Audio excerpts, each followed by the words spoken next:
കൊറേ നേരം പഠിച്ചല്ല, നീ കുറച്ചേരം ഫോണിൽ കളിച്ചിരിക്കാം.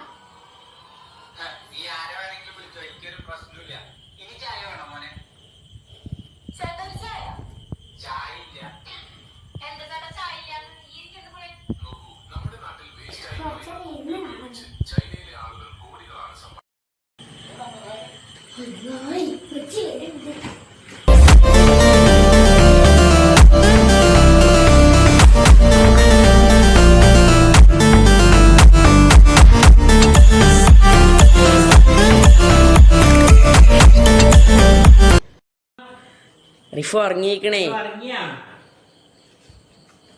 കുട്ടി ഉറങ്ങിയ ഹലോ മക്കളെ, മുട്ടായി വേണ്ടേ? വരി, തണുക്കുന്നുണ്ടാ? ഏയ് കൈ ഒതുങ്ങണ വരി, എനിക്ക് ഇഷ്ടപ്പെട്ട മുട്ടായി. ഇഷ്ടപ്പെട്ട മുട്ടായി കൊടുക്കുക. ഇപ്പൊ മന്തി ഞാൻ കണ്ടതല്ലോ.